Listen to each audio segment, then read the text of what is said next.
Hi there. Hi. How are you? Great meeting you.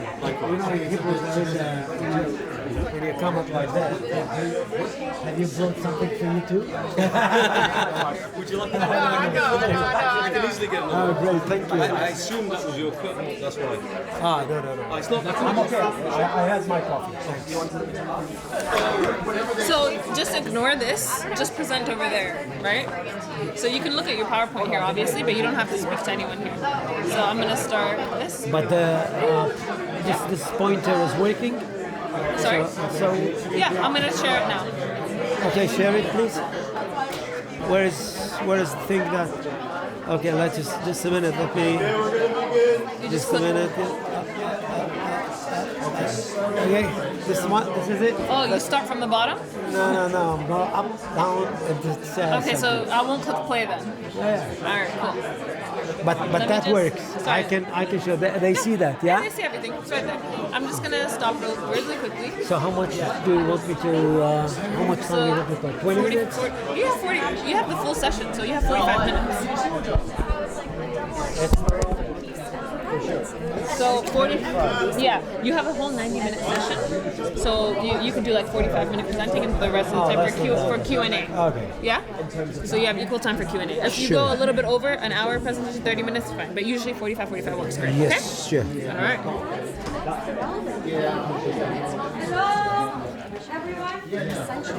thank you. Thank you. Thank you, Guthrie. Everybody, if you guys can sit down, please. The time you need it, there's a seat here if you want. If anybody can't sit, there's seats here.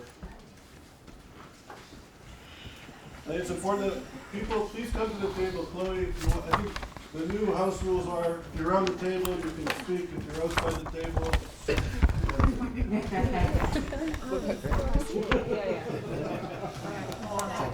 and everybody's welcome to be at the table. If you choose not to, okay. Everybody, I think we have a very special speaker, Uzi Rabi. He's going to speak about new regionalism and anti-Semitism. Uzi is the director of the Moshe Dayan Center for Middle East and African Studies, and he's a senior research center at the Center of Iranian Studies at Al Tel Aviv University. His research focuses on modern history and the evolution of states and societies in the Middle East, the Iran and Arab relations, oil politics in the Middle East, and the Sunni Shia dynasties, or dynamics rather. Uzi is also a senior research fellow at ISGAP, and Uzi has given me the honor to be a research fellow at the Dayan Center, which I'm very honored and grateful to be. So Uzi, thank you for Great. being here. I know you're busy with the situation at home, but thanks for taking the time to be here. Thank you, Charles. Thanks for inviting me, and this is a real privilege to be here today and just share with you some of our insights when it comes to our ever-changing region, the Middle East. Basically, what we are what we are focusing on is geopolitics of the Middle East. This is why we came up with this notion of new regionalism, and I will explain actually what does that mean. Thereafter, we shall look actually the way anti-Semitism fits into this picture. But I'll be very brief in my introductory remarks as to just make sure that, at least when it comes to the recent years in the region, what we are witnessing is a tumultuous change. This is no less than a geopolitical revolution. For one, if we're going to look at the superpowers dimension, what we got here is kind of a turn of the tide. For the last or the recent decade, the US is having a totally different modus operandi when it comes to the region. There are different priorities, that goes without saying, and this is something which is applicable to Obama and Trump and Biden, presidents of the US.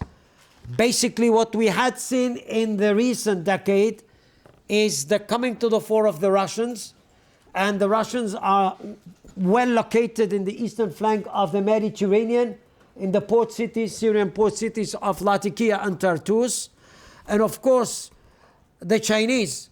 I don't know whether this is sort of a style of Marco Polo, but Belt and Road strategy means that the Chinese are basically attacking the region from many, many angles, and we have a totally different geopolitical equation in the region when it comes to the conduct of the superpowers. That means that every player should rethink or re-foster its future strategy. The one who goes through the history of the region, modern history of the Middle East, definitely knows and acknowledges that, the dominant power of Western players here was also A and Z. We can talk about United States of America in the second half of the 20th century. Before than that, definitely we can talk about the British and the French, Sykes-Picot Agreement. And even when it comes to the 19th century, there was sort of a British domination, even when we had an Ottoman Empire. This is, in my opinion, the first time in the modern history of the Middle East where the United States of America is not being taken for granted by its, let's say, pro-Western regional players. Something that happened in 1990, for example, when Saddam Hussein invaded Kuwait. You could see that in no time, actually, the United States have driven to the Gulf 500,000 soldiers in order to rescue Kuwait, a tiny emirate in the Gulf, which became an easy prey for Saddam Hussein. Thereafter, in 2003, actually, the Americans defeated Saddam Hussein in Iraq, and that was kind of a real change that took place in Iraq and in the region itself. So what I'm trying to say here is to take into account that states in the 21st century would like to have United States of America as dear friend, and nobody would like to antagonize the US. But in their back of mind, when they do ask themselves whether in time of crisis they are going to be rescued by the state, the answer more often than not would be maybe or no or something like that. So this is one thing which is very, very applicable to pro-Western, so to speak, Sunni moderate Arab states. This is a generalization, I know, but take it into account. Egypt, Jordan, Tunisia, Morocco, United Arab Emirates, Saudi Arabia to some extent, Bahrain, and this is basically something that is of real importance and one of the main layers around which there is kind of a sea change when it comes to our geopolitics in the region. So if we do talk geopolitically speaking, this is a revolution by any standard. Second, what we have seen in the region in the recent decades is the coming to the fore of the non-Arab actors at the expense of the Arab ones.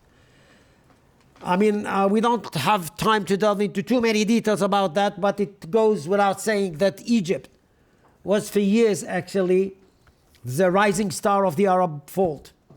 Gamal Abdel Nasser and some chapters were written in the 50s and 60s last century when it comes to revolutionary Arab regimes, Egypt, Syria, Iraq, etc. What we had seen in the recent decades is, as we said before, especially after 1979, when Iraq actually ceased to be a monarchical state, what we got there is the Islamic Republic of Iran. So basically what we got is kind of a state that was very eager to become hegemonic in this region. Once again, actually, no much time we have, but look at that. This is what many Arabs have depicted years ago, in 2004 and onwards. This was depicted as the Shiite crescent, or Al-Hilal al-Shi'i.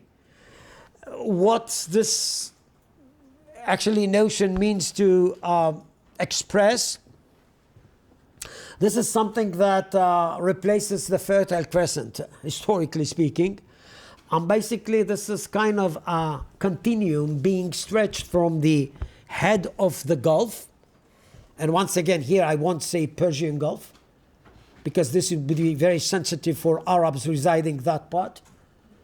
So what we have seen in the recent decades is kind of a growing animosity between Iran and Arab states in the Gulf and beyond. But what Iran has managed to do is to build up sort of a corridor which is being stretched from the head of the Gulf up to the eastern flank of the Mediterranean. The corridor gets all the way through what we call or depict Arab failed states. States that have become that weak as to not being able to exert full influence over their own territory, and some slices of it were definitely taken captive by Iran. In Iraq, it would be kind of a militia called Al-Hashd al-Sha'bi, popular gathering. In Syria, a decade ago, I mean, while there was the civil war, Iran has definitely went into in order to build up some strongholds all the way, ending up in Lebanon. So you can see this is sort of a crescent which is there, and this raises the ire or exacerbated fears of states like Saudi Arabia and the Gulf states on the one hand, Israel on the other hand, and definitely Egypt and Jordan can be included in that picture. This is why what happened 2 years ago was unheard of. This is the Abraham Accords. Well, I differ with some of my colleagues that are using that as kind of a continuation of what happened in 1979 between Israel and Egypt, and thereafter with Jordan. Yes, I think these are imperative peace treaties and peace accords, but the Abraham Accords is kind of a stage where many Arab states, for their own reasons, came to think differently in line with the changing circumstances, and that served or resulted in sort of a deep geopolitical change in the region. What we had seen in the Abraham Accords is states like Bahrain, United Arab Emirates, Saudi Arabia leading from behind, not taking actually the same course because this is a heavy ship, very religious, we have seen that. Morocco on the other side of the region. All these states, and I would just make a long story short because we can definitely dive into that in the Q&A discussion. All these states, while looking around, have seen a bunch of threats, dangers, coming from either Shi'i Iran or Sunni radical Islam. It could be jihadi Salafi movements or organizations like Daesh, ISIS and Al-Qaeda. It could be not less threatening Muslim Brothers. By the way, just for the sake of our argument, Muslim Brothers in states like United Arab Emirates, Bahrain, Saudi Arabia, Egypt are outlawed. There is no whatsoever representation, politically speaking, of the Muslim Brothers movement in those states. Why? There is sort of an old baggage between the state and the movement, and at a certain stage, these movements were outlawed. Let's take the Biden visit to the Middle East just to corroborate what I'm saying. In the 20th century, when a president, American president, foreign secretary, were to come to the region, especially Israel, it went without saying that they are going to deal with the one and only conflict in the Middle East, as was the case or the common wisdom in the 20th century, which means the Palestinian problem. That was an axiom. Everybody has been living in this region. Many Israelis actually were repeating that. No normalization is going to be achieved with an Arab state unless you get a full and comprehensive peace process with the Palestinians. Everybody said that in Israel. Everybody now would repudiate that, but it was said time and again. That was kind of a working assumption of governments, of leaders, and even in the academia, of course. That was the main, I would say, motto of many, many researchers dealing with the Middle East. Biden's visit to the Middle East served to acknowledge or indicate that the Palestinian issue at large is suffering from ongoing marginalization. Nobody is dealing with the Palestinians today. And even when the president came, he said that the time is not ripe to deal with that kind of a problem. Why? He provided many excuses. Talking about the shaky government in Israel, saying that the time is not ripe because of interdynamics or dynamics of inter-Palestinian disagreements. But this visit was wrapped up with sort of a visit to Israel and Ramallah in order to cover the main foci of the visit, which was definitely Saudi Arabia. And we don't have to say too much words about that. The snowball effect of energy crisis coming from Ukraine, many, many things that should be taken when it comes to oil policies regionally and globally. What Biden said he wouldn't say in a million years, he was to say or to do a year after that with Mohammed bin Salman. Now, I'm not saying that Mohammed bin Salman is a pure Democrat leader. I don't think that this is the best way actually to portray the regime in Saudi Arabia, but Mohammed bin Salman is coming up with many, many revolutionary steps being taken in Saudi Arabia. And if to pass a judgment in accordance with what many, many Saudi youth would say about his performance, they are pretty satisfied with the way actually Saudi Arabia is being developed and adjust itself to the 21st century realities. This is the Jeddah Security and Development Summit. Biden was just standing in line with some other 9 Arab leaders. What was the bottom line of that meeting? States in the region, not all of them, but almost all of them,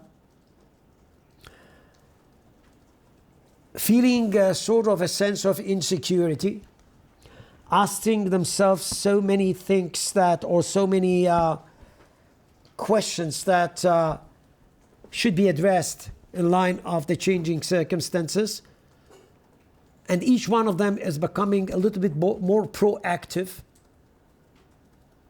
as to align itself with sort of a block that would address some of the dangers and threats that I just have mentioned before. That was to follow something that was in the south of Israel. This is the Negev Summit. And you can see how in no time, unheard of, unprecedented, very easily, Prime Minister of Israel, Foreign Secretary of Israel, is going to meet his counterparts, either in Egypt, United Arab Emirates, Bahrain, talking about many things. And let me just add one more thing here. Yes, anti-Iranianism or anti-extremism, so to speak, could be definitely a common denominator here. But on top of that, there are many layers of economy, ecology, water desalination projects, so many things that I am familiar with that would tell you that the agenda has been changed dramatically. Dramatically. Look at what happened with the Karish platform, gas platform. Even if when it comes to Lebanon, a ruined state, one time the Switzerland of the Middle East, until the Hezbollah, actually an Iranian proxy, got into it and basically turned it into a kind of a failed state. In Arabic we call it Dawla Fashila. Arab sociologists are dealing with that too. This is an autoimmune state that cannot exert full influence over the whole territory. There are enclaves of, different parties, and those enclaves are being, slices of territories being taken captive by different ideologies, different organs. But look at that. This is something which is very, very interesting. These are the economic waters between Israel and Lebanon. This is a debatable sea shelf where, Israel came up with this platform called Karish, gas reserves or gas fields, sorry.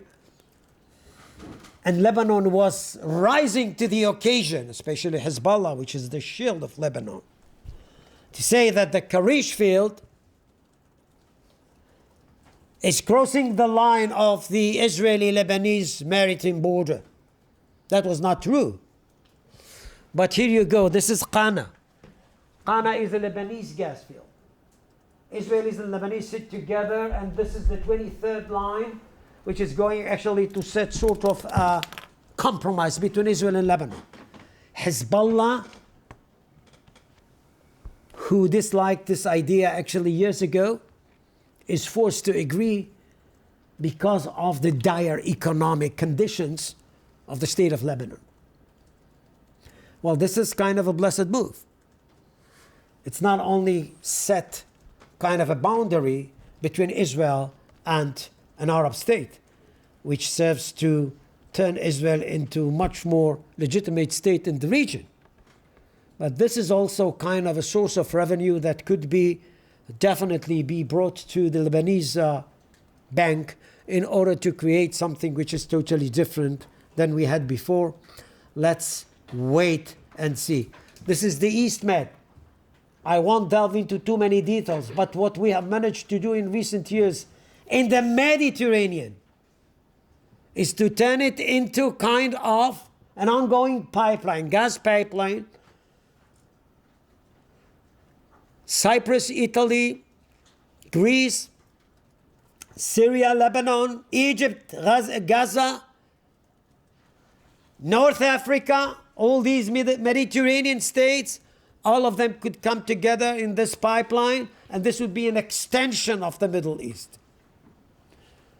The lovely thing here is that the states of the Abraham Accords do support that, even if it's beyond the scope of their territories. Why? Because if states in this region are going to cooperate and have their own interests together, this would serve to further marginalize the extremists, so to speak. Well, we have two notions in this region. The first of which is up there. This is the Beirut, the port of Beirut. The message coming from Beirut is that states can be ruined in no time if somebody does not pay attention to some voices coming from within. If you snooze, you can lose. That's the rule. The other option is that Israel, Gulf, North Africa. Gulf, North Africa. That's the first time Israel is having itself anchored in both ends of the spectrum.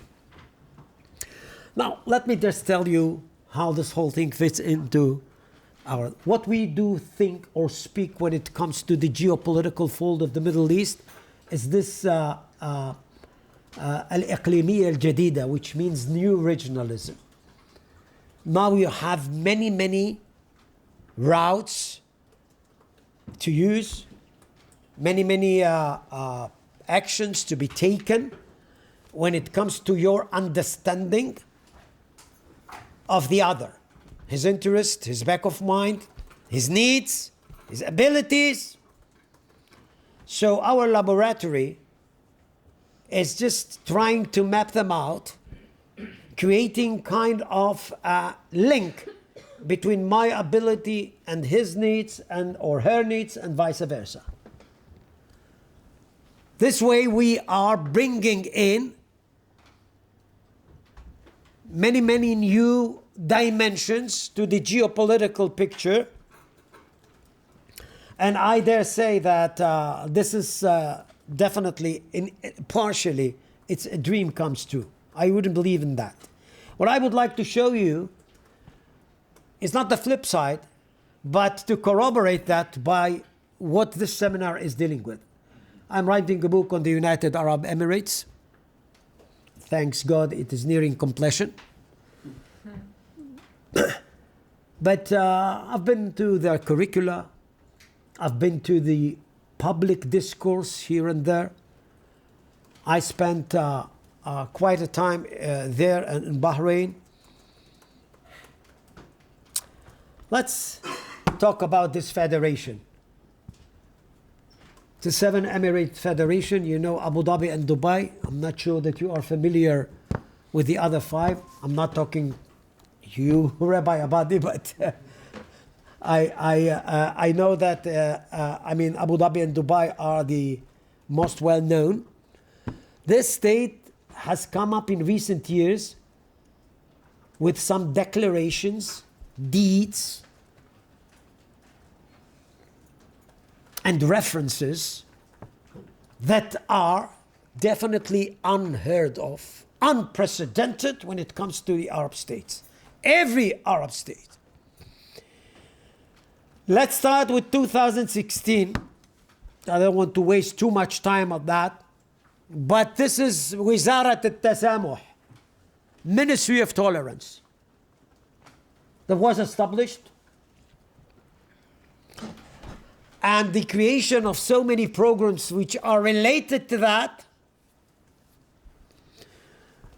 served actually to indicate that this state is coming up with something by which to create a different discourse, not only publicly, but when it comes to the curricula. We have seen actually the year of tolerance, 2019. This lady is Noura Al-Ka'bi. I just take let's quote her saying the Holocaust was a crime against humanity that had far-reaching consequences and cannot be condoned. The onus lies on us, all the peace-loving countries and people, to commemorate the innocent lives that were lost in this horrendous event, and so on and so forth. Now, these are words, I know. But let's see whether we can find sort of another indications in some other dimensions when it comes to the Middle East. This guy is running a museum in Dubai. His museum is named Ma'bar al-Hadarat, which means crossroads of civilizations. Here he is, attending Auschwitz, together, of course, with some rabbi Jews or rabbis and other Jews who visited the camp. This is his museum. This is the exhibition of the Holocaust in that museum. And I spent some time there actually trying to understand what the thing is about. And I came to understand that there is kind of a change which has to be discerned, has to be talked about. This is Yom HaShoah. Jews in the UAE mark Holocaust Remembrance Day. This is a tweet coming from my colleague in Bahrain, Huda Nunu, a Bahraini Jew who used to be an ambassador of Bahrain to the United States. Here is stuff coming from Dr. Abadi that says loud and clear that the life is being changed for the better for the Jewish communities in the UAE and Bahrain.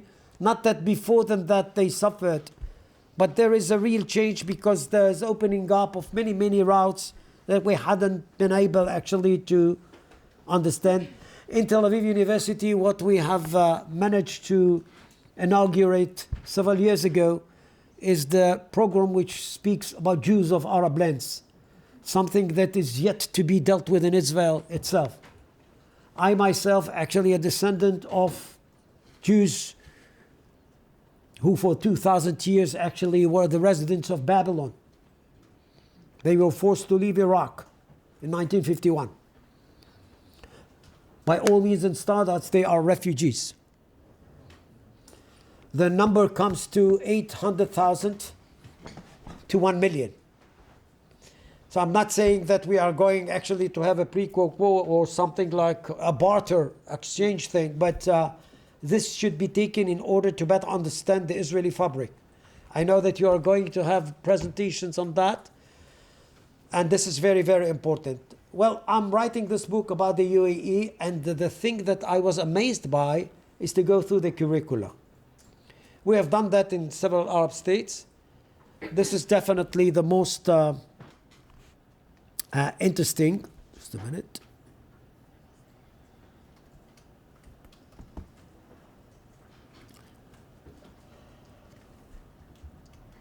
Well, for some reason I can't find it, but here's the thing. Textbooks are depicting Israel starting from 7 years ago, not 2 years ago. Not as Al-Kiyan al-Sahayuni. What is Al-Kiyan al-Sahayuni in Arabic?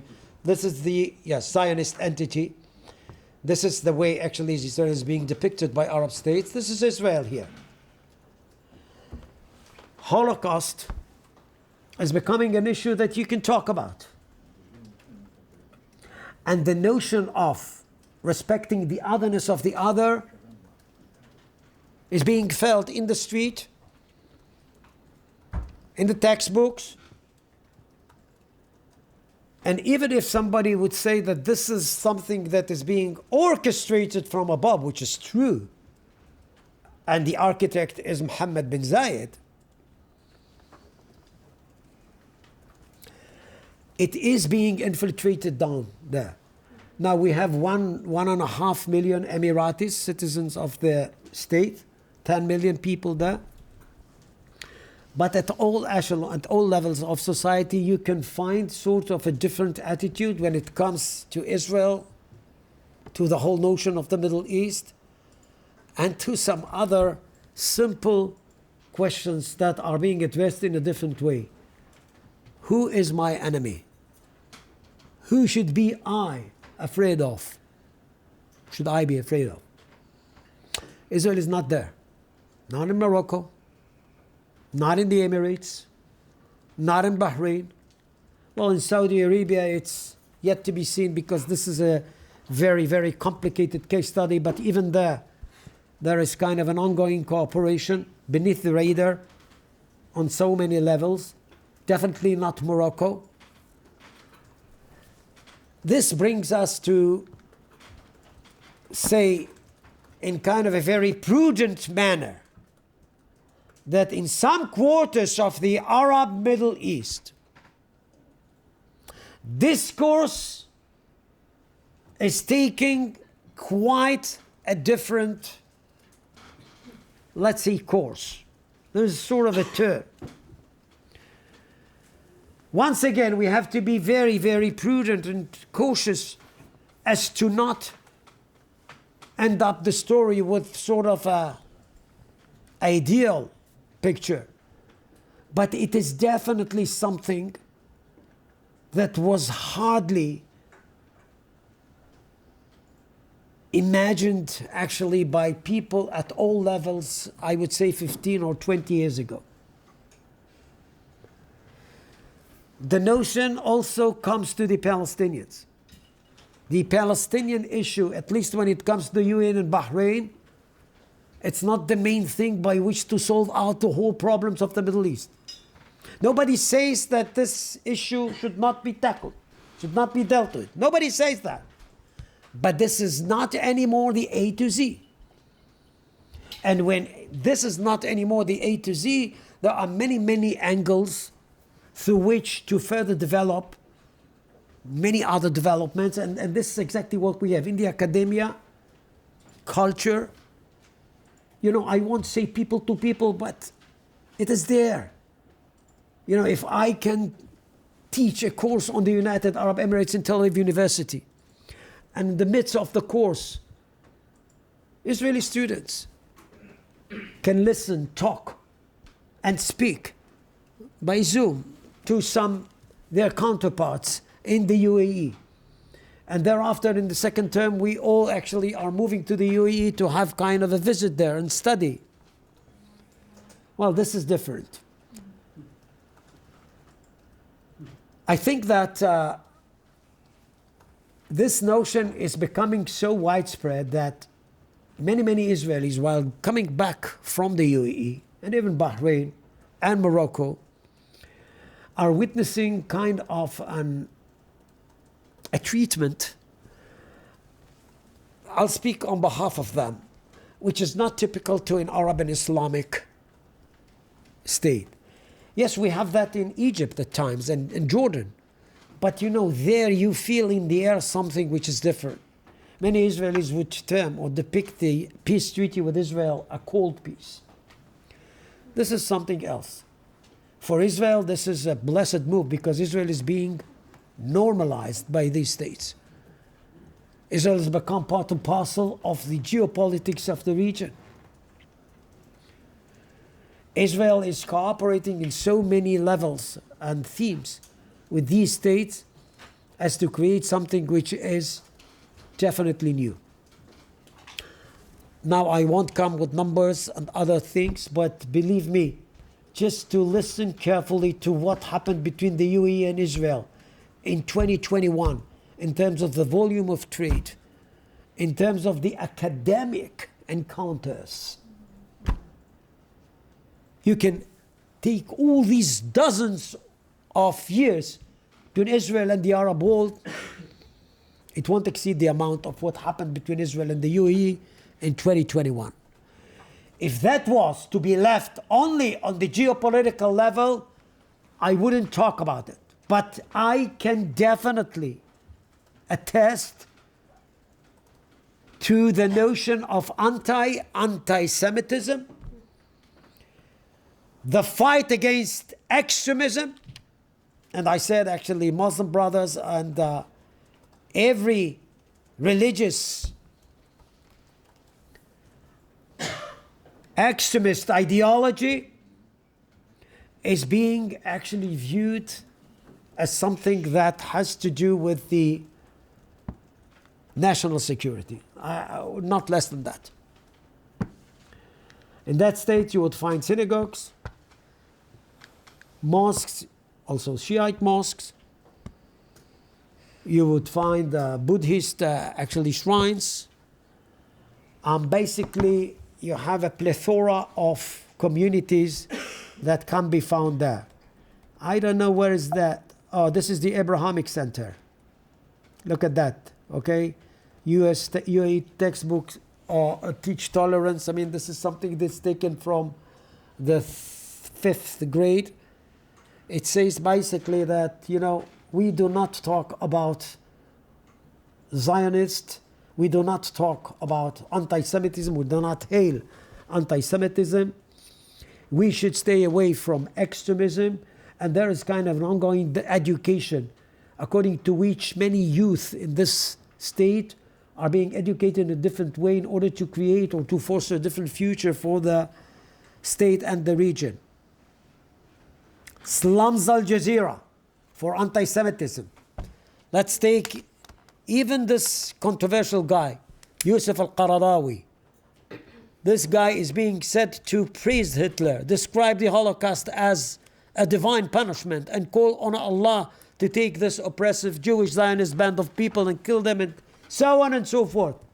It is being denounced by the UAE. I should say that Qatar was boycotted by many of its friends in the Gulf because of its, controversial policies regarding Hamas and etc. But basically, when it comes to that, we are definitely in kind of a different stage. The first visit of a Catholic Pope in the Arabian Peninsula that happened in 2019. Sheikh of Al-Azhar was there too. And this is the Abrahamic Center which is being built in Abu Dhabi. I don't know actually where does it stand, but it's... Hopefully end of October, November will be inaugurated. So all of us are going to inaugurate that, a mosque, a synagogue, and a church, just to put some teeth to this Abrahamic thing, as if to say that we are all sons of Abraham. So why won't we start together and definitely reduce the threats and just broadening up the margins of security for all of us. I'll stop here, and if there are... So thank you.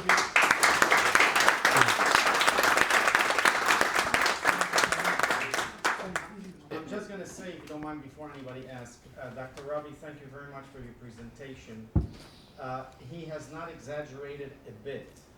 I have been living what Dr. Rabi has just presented for the last 2 years. And so thank you very much for hearing it now as a theory, but I'm living it. It's something that we live in that region and we experience all what you spoke about, and it's all true, there's no exaggeration. The name of that synagogue and the interior design of that synagogue, I did it, and the name of the synagogue, I gave it also. Which is? Ibn Maimonides. Wow. Which I thought, Maimonides. which I thought would be the most... That goes to the book. Straight to the book. You don't have to publicize it. But I'm saying Yeah, well, I'll ask you before, of course, but definitely. But yes, I was involved in the early stages. They didn't know how to build a synagogue from inside. From outside, not what. So I had to tell them, you put this here, that here, this thing there. Amazing. And then names, I said, I think the most important, a character that would really symbolizes the convivencia, the three is my Yeah, the notion of convivencia actually is very, very evident there, definitely. Thank you. Thank you. Hi, I'm interested in your thinking about what, in this very hopeful commentary that you've given, I'm really delighted to be able to listen to you, but it brings back my memories and thinking about the formation of the European Union. And when you think, I had an uncle who was one of the economists right in at the very beginning in the late 50s, and so I grew up with the development of that, right? And if we look at the history of it, it was the economic union that came first. And today, if you ask people living in countries that are part of Europe, where do you come from? Or they won't say, I'm a European. They'll say, I'm, Dutch or French or whatever. And so that community around culture in Europe is something that that Europe hoped for, and it hasn't sort of come to be, at least in my opinion. And here we kind of have I'm very interested in I think that in the Middle East we always warn ourselves as to not be that pretentious.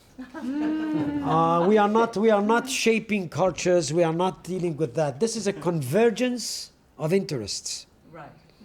If you would like actually to better live in the Middle East, as I said before, you should map them out. You should see actually what are the needs, the abilities, and tie up the loose ends. If somebody is coming up with kind of a desire to force himself on the other, or to create multiculturalism. We do not talk that way. Yes, we do talk prudently about something which we call in Arabic Sharq Awsatiyya. Sharq Awsatiyya is Middle Easternism.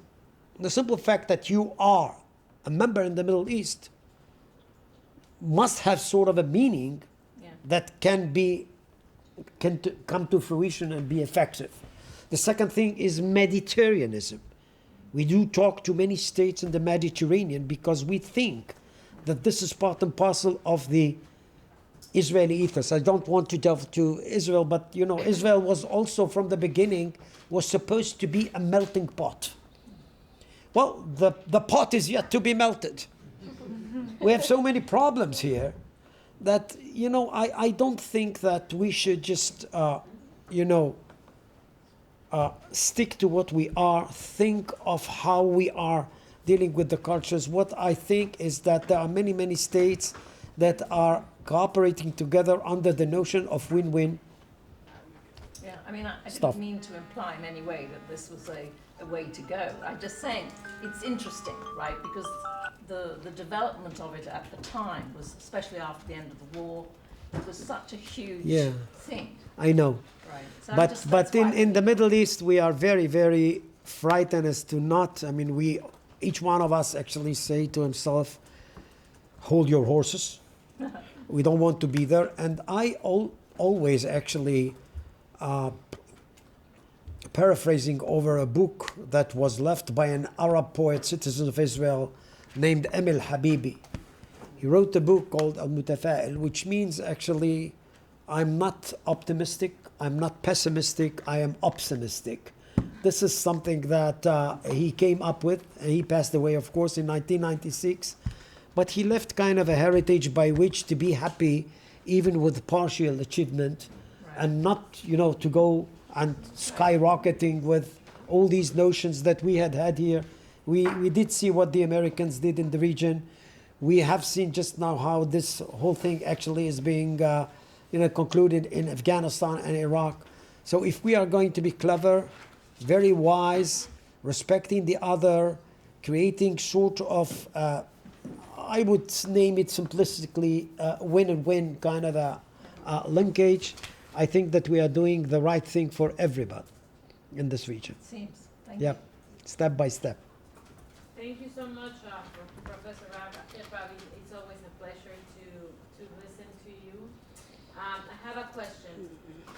Do you think that there will be a signed nuclear deal with Iran? And how would this impact this dynamic in the Middle East? Oh, you know, there would be a deal. There would be a deal. And the simple fact that we do see the Americans and the Iranians actually coming to Vienna and then Doha and once again Vienna. But I can tell you one thing.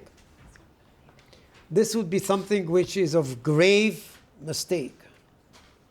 And I'll tell you why. The Iranians are not going actually to just give up on even one element when it comes to the weaponization of the missiles. Everybody talks about enrichment. This is not the main issue here. Weaponization is something that the Iranians are not going to give up on. They are not going to give up on their adventures in the Middle East. And this is the result of trying actually to deal with the Iranians when you have in your back of mind some Western notions. You cannot sit to the negotiating table with Iran without a military option in the offing as part of the options that can be seen by your counterparts, Iranian counterparts. I think that if you are coming up with 100% diplomacy, you are doomed to fail from the beginning. This is not the way by which to talk to Iranians. They are very shrewd, very cunning. I'm talking about the regime. I'm not talking about the people. People, as you know, they are suffering from what this Ayatollahs and revolutionary guards have been doing here.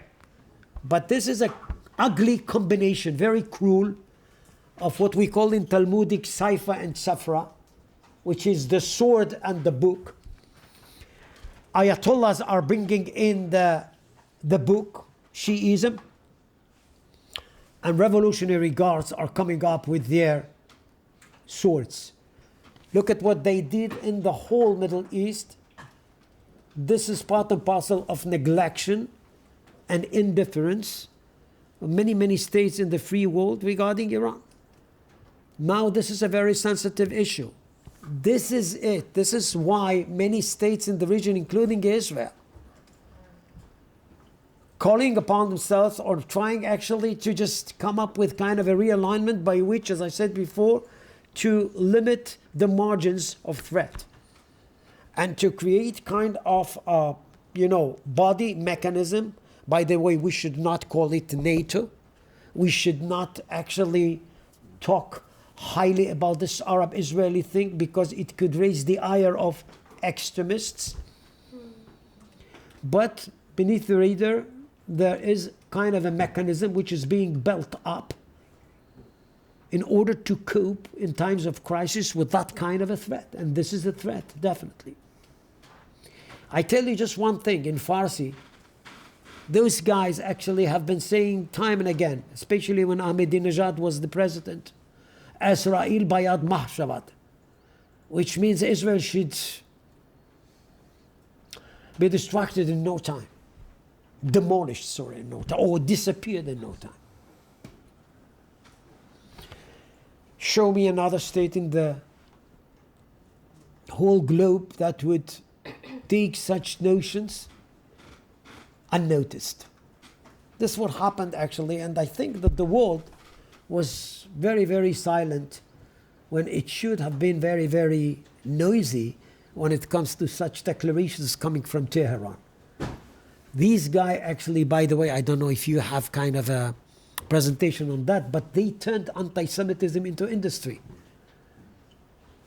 They are summoning the guys of the Neturei Karta and every, researcher which is becoming a Holocaust denial is more than welcome in Tehran. There are exhibitions, there are so many things. So, here you go. But this is very sensitive. So, Uzi, so I have a question. So given the negotiations that have been continuing for years, for more than a decade, and the blatant genocidal anti-Semitism of the regime, the regime is clear and unequivocal. Why do you think the West, in particular, European, the 5 countries negotiating P5+1, the United States and Western Europe, have refused to look at issues of human rights and anti-Semitism when negotiating with the regime? When it's so clear, as you say, what their religious obligation is. And I think we have to, in this sense, look at the regime's ideology, its roots, its genocidal anti-Semitism, which I'm saying very deliberately and with all the weight I can conjure up. Why is the West silent? Why are intellectuals silent? Can you imagine if a regime was calling for the destruction of a group of people? I don't know. The South African regime was trying to get a nuclear weapon to blow up, Africa. What's the cognitive dissonance? Why the separation? Why ignoring this threat when we know the legacy of what anti-Semitism can do, not just to the Jews or Israel, but to societies that allow or facilitate this type of hatred to go unchecked? I mean, for many reasons, especially when it comes to, for the Europeans. It could be economy, of course. They are eager to have actually the Iranian market and vice versa. Second, I don't think they take it that seriously as you said, because it is just another problem of the Middle East, so to speak. And I can tell you that there are some states that can come with those accusations that you would like them actually to attack Iran by. They would say that this is something that Israel should be accused of, especially the word you mentioned here, apartheid.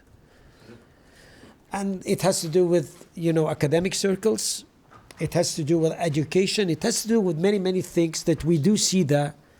And I am pretty sure that, this is something we have to work on. This is really where the crux of matters lies. And if we are going actually to just deal with that, gradually, there is no quantum leap forward here. You have to do that step by step and just to, fight whoever tries actually to just, come up with that comparison, to bypass those accusations that you have just came up with, or arguments. And I think that this is hypocrisy. I can't actually find another way by which to say that. If somebody actually goes deeply into it, he would find how vicious and dangerous this regime is.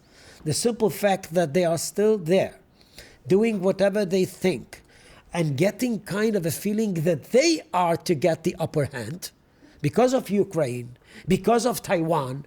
Nobody actually is noticing them anymore. So they are riding the horse now. I think that in the Middle East, states are not willing anymore, to be at that kind of a risk. And this is why I think you have different platforms, geopolitically speaking, and on some other layers that are being formed in the Middle East. I think it points to the lecture that I gave this morning, the role of academia. And we're not, as a group of scholars or in academia, we're not speaking about anti-Semitism. It's affecting not only scholarship, but it's affecting social and cultural policies. I think the silence of Western leaders on a regime that's clearly committed to destroying the state of Israel, and our silence is extraordinary, given the history. Anyways, Gabi, then Chelsea, then Rabi, Harris. Uzi, thanks for a very enlightening talk, as always. I'm curious how you see Washington's role in all this. If I remember correctly, Biden, or somebody wrote an op-ed for Biden to publish in the New York Times, was it? He didn't mention the Abraham Accords in this context. I don't think he mentioned the Abraham Accords, the words anyway, on his trip, presumably for domestic political reasons.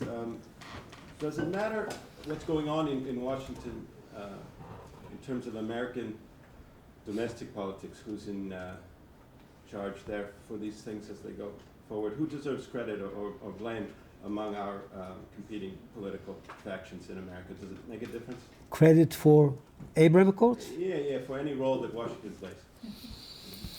Well, Biden is doing the opposite of almost everything Trump did.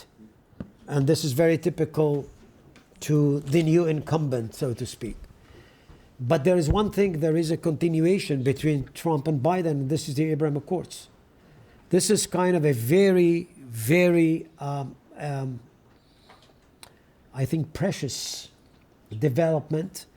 And I think no American president actually would leave that behind. Let me just further explain.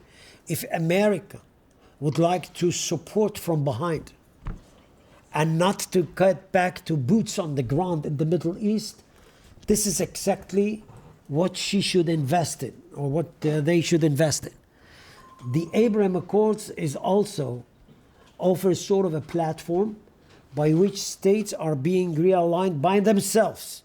Of course, they get sort of an American support, but this support is not meaning that the Americans are going to send troops to the Middle East anymore. So here I see kind of a continuity.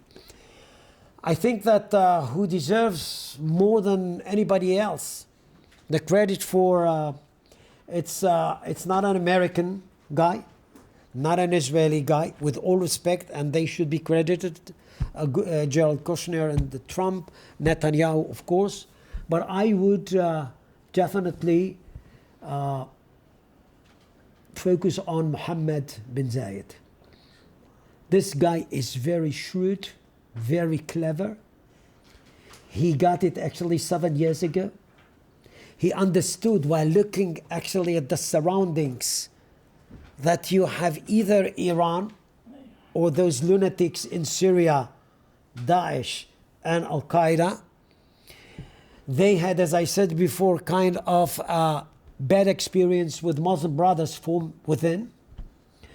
And he came up with a very, very strict notion as to the one who is going to politicize religion and to create sort of a cocktail of extremism, he wouldn't stay with us. His place is either out of the country or he should change his mind. And they are very, very prudent and meticulous in that regard. This is why I was very, very really amazed by this whole system which is being run in line with that. As long as you are not kind of a troublemaker, so to speak, as long as you are not coming up with, as we said, take religion and turn it into a vehicle or a means by which to promote extremism, you know, the sky's the limit. I can't put it in a different way. And people are, at times, are being pretty amazed by the fact that this state is being organized very well. Everybody knows what his position and place is. But in the end of the story, there is something which is very harmonic. And I find it very, very interesting, fascinating, and I do hope that this is not a democracy, by the way. Maybe this is why they can do whatever they think they should do. So I won't get into that in too many details, but basically this is exactly what we see there. Chelsea, then Rami and Harps. Yeah, I have a couple questions. And anybody else? So the first is about the impact of the Abraham Accords on the Palestinian issue. So I think there's kind of two hypotheses that I've heard from people, so I was wondering which one you would agree with. So do you believe that the Abrahamic Accords have set back the prospects for peace with the Palestinians due to increasing a sense of isolationism or betrayal in the society, Arab betrayal? Or do you think that it could actually help cause the Palestinians to follow suit with the trends in the region, and likewise come to the realization that peace with Israel would be to their benefit? Because working myself with like the Palestinian peace community, I saw kind of both perspectives in conducting interviews. So I was just curious where you thought it would go. Second, of course. I mean, this thing of Arab betrayal. I mean, those countries actually provided Palestinians with a lot of money. That's true. The simple fact that Arafat and his comrades took the money to Vaduz or Liechtenstein, or I don't know why, this is something else. But you know what? If to talk about treason, these states, at least at some circles, they think that the Palestinians are actually stabbing a dagger in their back, while calling them or depicting them as guys who actually just made treason against the Arab cause, Palestinian cause. I tell you why, because I think that, I heard it from some Arab friends here and there. In Arabic, they term it like that, كل واحد لحاله. كل واحد لحاله means everyone for itself. These notions of the 20th century, altruistic, notions of Islamic solidarity, Arab solidarity, that became null and void.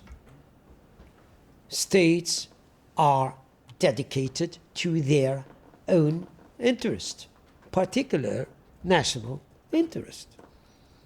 And they wouldn't sacrifice that in a million years for a pie in the sky. A Palestinian pie or an Arab pie or an Islamic pie. Now, it is not to say that they would neglect the Palestinians. No. They repeatedly say that they are in favor of a peaceful solution. But they are not going actually to do that at the expense of their own national interest. And this is the change of the Abraham Accords. These states, after the Oslo Accords, remember that? 27 years ago, when everybody was pretty sure that we have crossed the no return line. King Solomon is coming back. I heard that from many Israelis. I can tell. What happened? There was second intifada, setback. Those states called upon their ambassadors to get back to their countries. They thought after Oslo that there is a comprehensive peace process between Israel and the Palestinians, and they are allowed by the then language to create sort of a rapprochement with Israel. Why the Abraham Accords is so dramatic? Because these states, against these old notions that we have just mentioned before, they came up with a particular calculus saying enough is enough. Israel is not our enemy anymore. You know, Mohammed bin Salman, actually the Saudi king, had kind of a Kuwaiti journalist. Crown, Prince of Crown. Sorry? He's a Crown Prince, not King. He is, yeah, sorry. Yes, sure. He is a king in all but in name, okay? But in formal title. But you definitely is the crown prince. But Mohammed bin Salman actually was interviewed, and he said to a Kuwaiti journalist that when this Kuwaiti journalist asked him about, so let's just talk about Palestinians, well, how about Israel, denouncing Israel, he said, Israel is not, Israel laysat aduwan. Israel is not an enemy. So what are you talking to me about? Now it could be a sharik, even a partner. That's the news. Now, Israel should be very careful as to just give a hand, go together with those states, build up something which is based on mutual respect and of course a convergence of interests. And the more we are going to put some more bricks for this building, the better. It will take time. It's a Sisyphic march, but we are on the right direction. And I carefully dare say that some of these states have crossed now the no return line. Many Israelis are very skeptical. If we're going to have another intifada in the West Bank or Judea and Samaria, what if we're going to have a war there? Well, we had the kind of a war a year ago. We had kind of a war just in the recent days. Those states could denounce Israel, could ask Israel not to do this and that. There are disagreements, and that's legitimate. But they are not going actually to throw or to just neglect their own interest, that they came to understand that if they would like to better live in the 21st century, water, desalination projects, agriculture, climate change. Well, I won't say that in kind of a more, too outspoken. But everybody knows that Israel has something to offer in that. And this is also has its own actually meaning when it comes to the equation. Now, in the academia, and I'm sorry for I'm coming from the academia. There are people who are very wise. They wrote a lot of books. We in the Moshe Dayan Center do think that if you would like to deal with the Middle East, if you like to deal with Africa, try to come up with a combination of your knowledge and praxis. If you're going to stick there, coming up with your altruistic notions, justice, where you can find justice in this world? Talking about equality. All these things are very, very nice, and we do admire all these things and all these notions. But frankly, if you would like to deal with that, show me that you can get into the back of the mind of the other in order to respect him. Not because you are going actually to wage a war against him. Many people in Israel do talk about Iran. How many of them have a clue about Iranian history? I won't say Persian, because nobody knows. How many people in Israel know Arabic? Few and far between. few and far between. Basically, we have a struggle within Israel because we are trying to tell Israelis that if they are not going to internalize the fact that Israel is a Middle Eastern state, and they are going actually to fly away in Palo Alto and whatever, we're going to get sort of a schizophrenia actually here in Israel. So, you know, my job is to be cultural interpreter, just to make things actually come together. And I think that this is what we are trying to do, to combine our knowledge with the praxis. And once we are coming to the field, as to say, you know, we do find many, many things that are not, Charles, and I'm sorry for that, are not being written in any book. There is something that you could just glean from the public pulse, from the people on the ground. Thanks, Now we spent 3 years in Palo Alto. Nothing is Palo Alto. Okay, Professor Rose, I'd like to thank you so much for your wonderful presentation and for your realistic about the Middle East. You present for us a real view about Middle East, not just something ideas flying at the sky. Here I'd like to ask you about, just in case if the Iran and the major United States and major powers signs a deal with Iran signs a deal with the major powers, what's the impact of this deal about the new coalition between the Arab countries and Israel? That's number one, especially because recently, as you know, some Arab countries, without giving any names, started to adopt moderate tone against Iran. So, about especially security and the defense. Why not mention some names? Because, anyway. No, we can. It is well known, by the way. It is well known, and it's. I mean, it's very legitimate on their side to do that. Well, you please let the people know what you're speaking. I'm talking about Emirates in the same day of Jeddah Summit issued a very strong statement that she is not involved. It's not involved in any conflict against Iran, and she is not part of any conflict. That's, I see from my point of view, a person came from the region is not real, because we know that the United Arab Emirates working closely with Israel to find out a military solution just in case Iran will attack the region. But you know, here I found out there is double speak about. Well, double standards you can find everywhere. I know. But you cannot blame a tiny state, which is, and some other states which are very, very, you know. It's a front line, I know that. No, anxious about this whole notion of the United States is not here anymore for us. Okay? Iran is getting stronger and close to nukes. This is something which exacerbates things. Especially when you are sitting on the other side of the Gulf. And you know that United Arab Emirates have some stuff with Iran. When it comes to disputed islands, Abu Musa, and I don't talk about the Kingdom of Bahrain, where Iran thinks that, you know, irredenta, this is ours. So these states are trying to find out a middle course between all these things. But there is one thing I would tell you. Even if they are going to have sort of a partial rapprochement with Iran, because they are anxious about that, it won't come at the expense of the Abraham Accords. This is the big thing here. This is my take. It won't come at the expense of the Abraham Accords.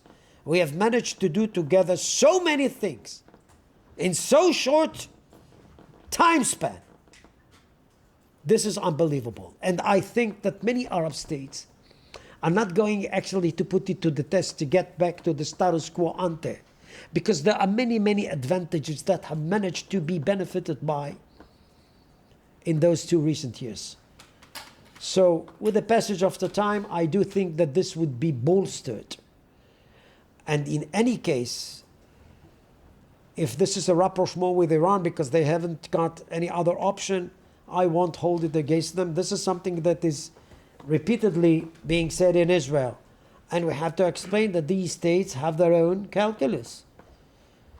I don't think that it would come at the expense of the Abraham Accords, even if it would make things a bit more delicate. But we are riding for a totally different 21st century realities. There are many, many things that states are not going to give up on. And you have to be clever, actually, to come up with something which is a deal breaker. When it comes to water, ecology, agriculture, just think of that. We can be very, very generous when we give, but we have to know in kind of a very elegant way what to take. It's a give and take thing. And both of us are being benefited. I don't want to be benefited if you are going to stand as an ultimate loser of our negotiation. A good deal is when you, both you and me, are going to be benefited from. That's the deal. And I saw it too many a time in Bahrain, in Morocco, United Arab Emirates, and I do respect that because this is kind of a new spirit. Inshallah, نعمل فيه, we'll deal with that in Egypt, كمان. But in Egypt, you know, it's a different opera for the time being.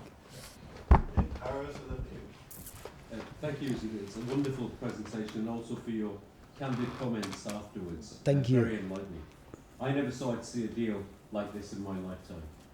Something I was sort of hoping for, praying for the last 15, 20 years plus. And you're right. I had a meeting in Saudi Arabia last year with somebody very senior, and one of the things he said to me, why are people so upset now that we're acting like a state? Genuinely. He said to me, before people want us to behave like we're the Islamic and responsible, before we're acting like a state, why are people upset? He was an honest question he asked me. But I've got a question for you. You never talked about the elephant in the room. And the elephant in the room, I'd like you to say a little, if you would, both from a regional peace perspective and a global stability in terms of anti-Semitism, and that's Qatar. Can you say a little bit both about what's happening there and anti-Semitism around the world? You never spoke about it. I was hoping you would. Well, you know, Qatar is a naughty boy, so to speak, you know. I came to understand that Qatar, starting from 1996, when they established Al Jazeera satellite, you know, there was kind of a coup there. And the new ruler took kind of a U-turn when it comes to Qatar's position in the Gulf, and no more kind of an ultimate follower of Saudi Arabia, first. Second, how I would make my money,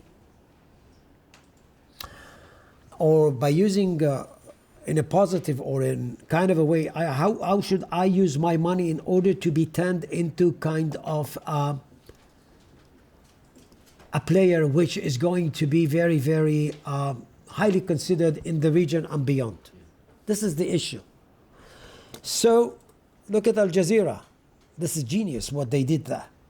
They just entered every room and every house in the Arab fold. Yeah.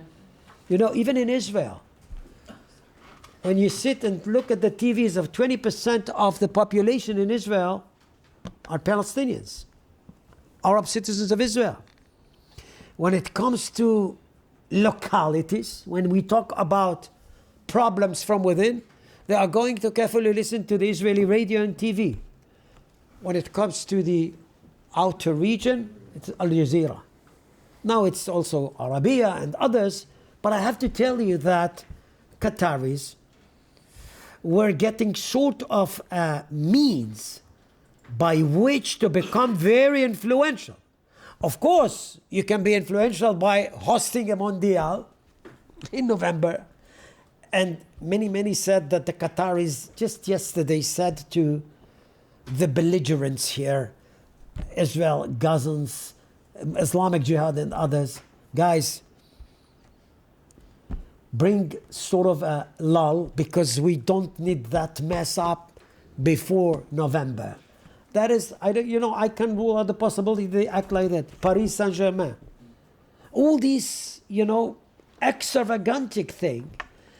This is kind of a way by which to just make yourself much more influential and using your money in a way by which to become much stronger than you are. The other thing is keeping all channels of communication open. I wrote an article about that. This is kind of a real, I would say, creative diplomatic skills. Remember who actually served the Americans when they were evacuating themselves from Afghanistan? It was the Qatari embassy. Until this moment. They can talk to Iran.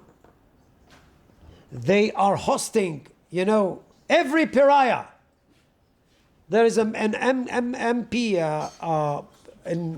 one time MP in Israel, actually, Azmi Bshara. He became the confidant of the Qatari emir, sitting on his ear and bringing in kind of a real stuff about Israelis, Palestinian, etc. He was a member of Knesset in Israel. Sheikh Yusuf al-Qaradawi, the notorious actually guy that I just quoted, actually saying some stuff about anti-Semitism.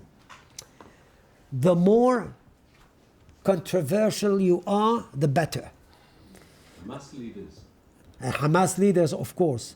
Now they have actually, I think, to just think twice, because Ankara is, you know, changing colors, so to speak. Erdogan is getting sort of a rapprochement with both Israel, Saudi Arabia, United Arab Emirates. Listen to that. I mean, note that it is not with Israel per se. It is all these three together. They ask him actually to make Salah al-Aruri number 2 in Hamas, be leaving Turkey, go to Syria. Well, I don't know if he is. Yeah. Well, okay. So I know. But you see, I mean, this is kind of an ongoing, very, very complicated game. And Qatar managed to do something that, you know, I always, I used to have a Qatari friend who say, who knows where Bahrain is? Who doesn't know where Qatar is? And you know, I mean, they are sit next to each other, and they are rivals, by the way.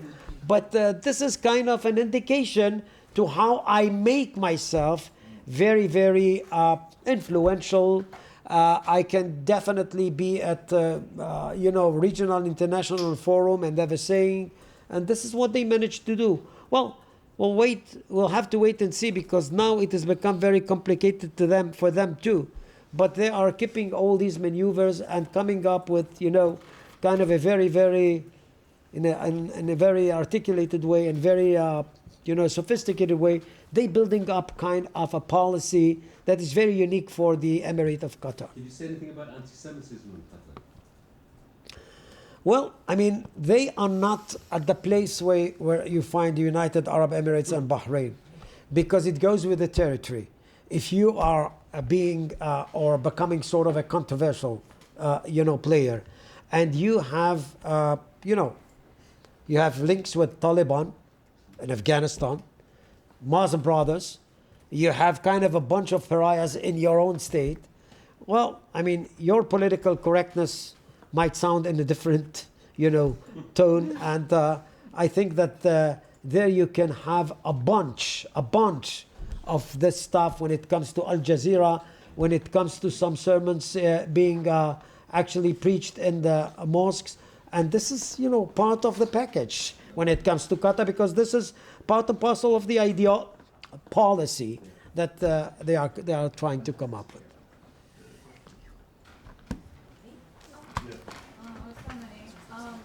How do people in Israel's Abraham Accord partners, like UAE, for example, perceive their governments? And So- obviously, they're not. I can you repeat that? Sorry. How do people in these countries perceive their governments? They're obviously not democracies. No, they are not. How does that play into the sustainability of their this project? Well, you know, I mean, this is the last chapter of my book, and I'm trying actually to just solve it out. It's not a democracy. Let's start with that. So if you are coming up with democratic notions there, actually you would find some very, very, some things that are twisted or whatever. But I learned from many people that economic welfare, the simple fact that I'm going to have good education for my children, and not all of them are locals. There are many who came from different and got citizenship or became residents. I can definitely secure a better future for my children. Education, housing. You know, this is a different Magna Carta. I mean, we, as people who are coming from democratic state, I mean, we do think one way or the other that this is the best or the least worst, I mean, whatever. And we are turning that into kind of a layer by which to measure the other. This is why I say that it could be very, very misleading. If you would like actually to just inquire into the other's situation, well, let's have kind of an idea about his language, his history, his memory. Memory, so important. Once we are having that, we can start passing a judgment. And in accordance with their own notions, things there are very well organized. I haven't seen somebody actually in this state. You know, I've been with my students in Passover. So the first thing I ask them to actually is to find somebody rushing in or running in the street, not jogging. It's being hairy to do this and that. In Israel, you have that in abundance. Everybody is just, you know, balagan, as you say. It's a different culture, different notions, and there is a saying which is not, it's undemocratic. If the leader thinks this is the thing we should do, and we do have welfare systems in this state, there is no reason why we won't follow him. It is coming from it's not coming from the place of republic of fear, like Saddam Hussein, Gaddafi and others. Because in the past, for decades, authoritarian states used hatred of Israel and anti-Semitic rhetoric to actually distract their people from their own crimes. So This is exactly the change. Because this is why I use the notion republic of fear. You know, you are coming up with all these demonizing the other, especially Israel and the United States, and they should be accused of everything, including poverty, including dire economic conditions, etc. I think that what you got here is, this is why I said that I think Mohammed bin Zayed should be accredited for this whole change. Because this is not the issue. He was pretty courageous and brave to say, hey guys, look at the other side. This is not the enemy. We cannot go on follow actually the notions of the 21st century, the 20th century. We have kind of a different set of circumstances. We should adjust ourselves to it. First of all, let's just make sure we know who is who. Israel is being considered part and parcel of the good guys in the Middle East when it comes to the state. That's the big news. Israelis cannot understand that or internalize that because it would take time. They are also actually, after having been demonized by everybody, still in the bunker of the 20th century. What we are trying is to get them out, to show them that if we are going to build up kind of a well-balanced relationship with those states, both of us are going to be benefited from that. And this would be for the sake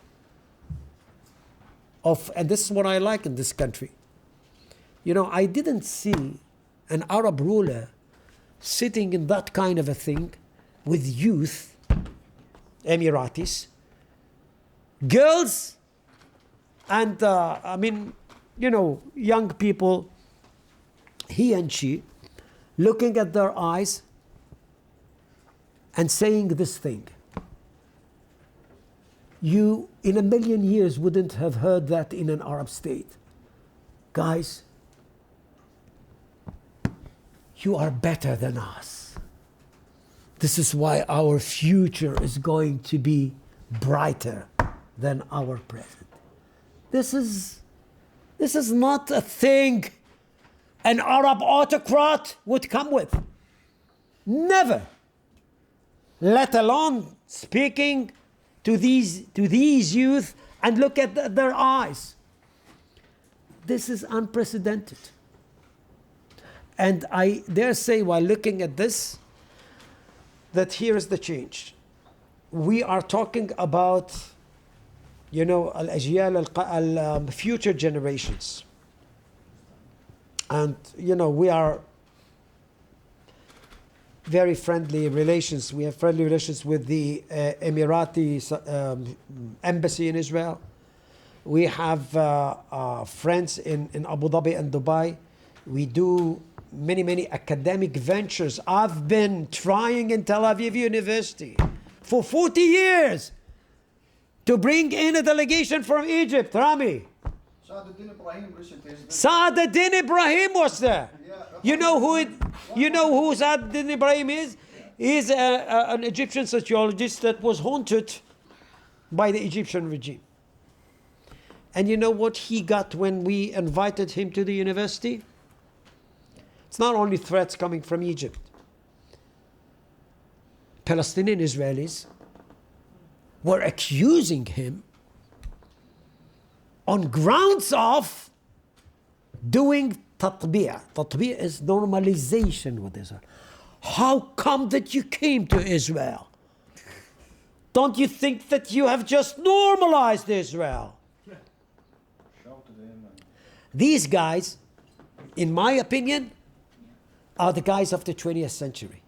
If you ask me, we should go to the Gulf. We should go to Morocco.